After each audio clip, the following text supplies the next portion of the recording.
medical bias. In this particular area, this is a combined effect of the previously identified water damage factor, incest burning, along with the paternal history. And I think with this, we'd like to emphasize that the potential niche and the potential angle of study epigenetics in the way of evidence-based information.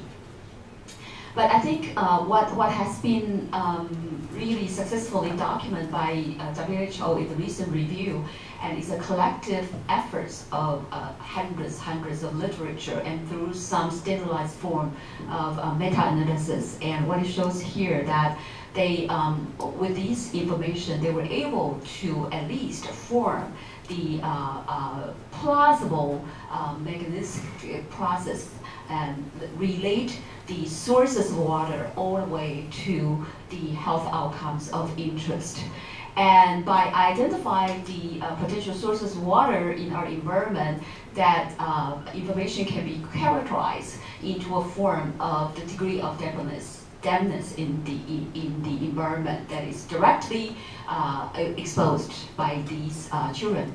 And in the lab and in other, with the assistance of the analytical people, we can show how these different level of dampness can actually alter and change the speed and the severity of microbial biological growth in the environment. And the degradation of the materials, as well as the microbial growth, can actually then be identified in the true environment in a way of, for example, concentration of beta-glucan, or the actual measurements of total number of spores, the growth of colony. And in recent years, the rise in both in Europe and in our part of the world is the concentration of emerging chemicals in our environment, including the phthalates and the other diesters.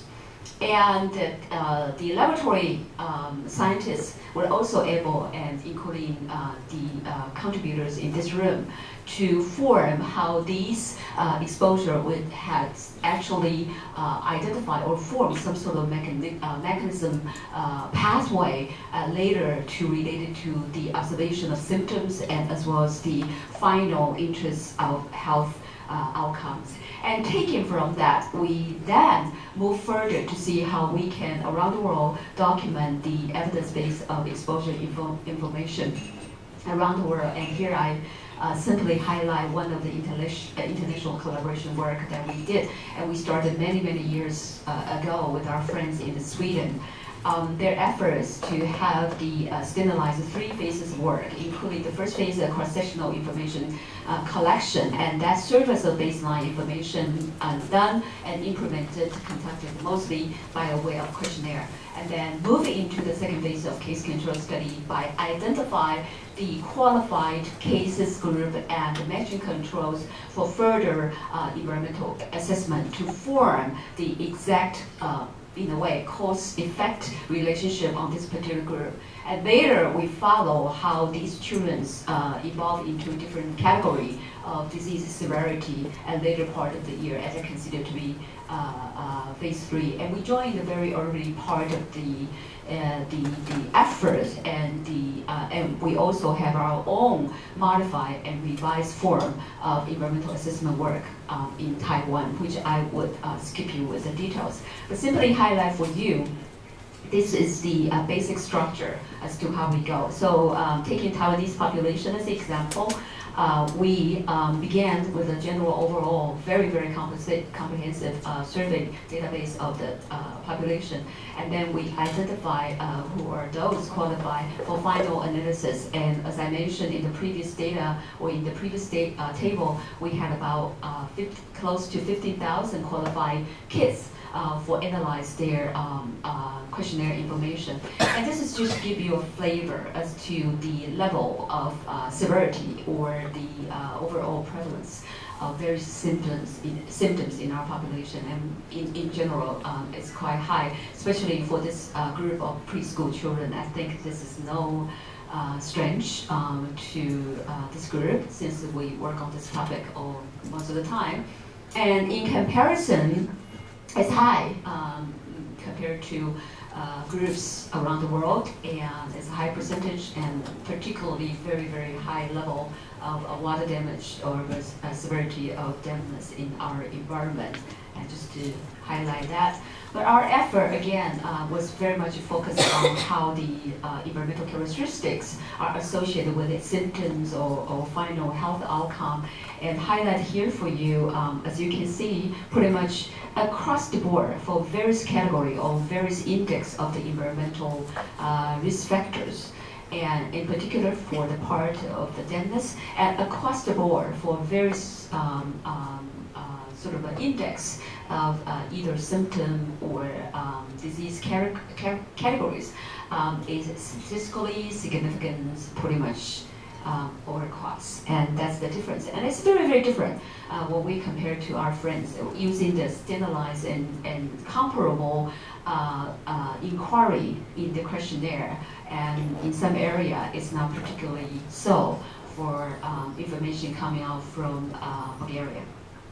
And I listed only those that is all right now available in the literature. There are a lot of data that are being analyzed, but not yet been through the peer review or not yet available in the literature. And this is the second phase, as I mentioned briefly. The second phase of work focus on the detailed environmental assessment.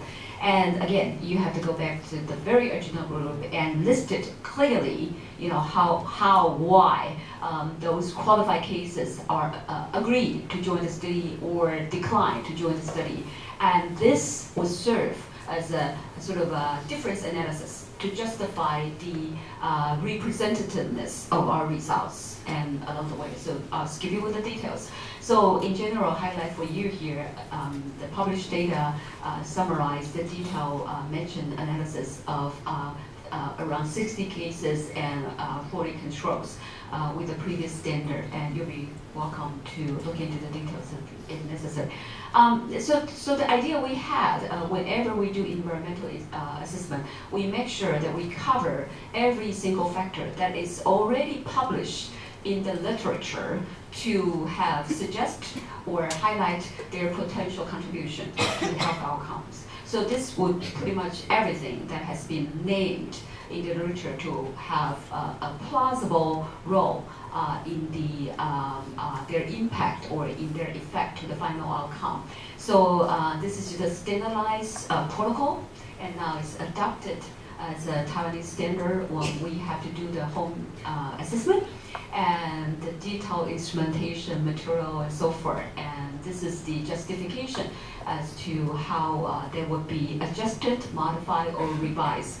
And I'll show you some of the detailed environmental concentration that we collected from these homes. Basically, the microbial parts and the chemical parts that is highlighted by the assessment of Dallas. Okay, very quickly, and I'll go just go through very quickly for a few health outcome of your interest. And there's go back here, and the first section is for the physician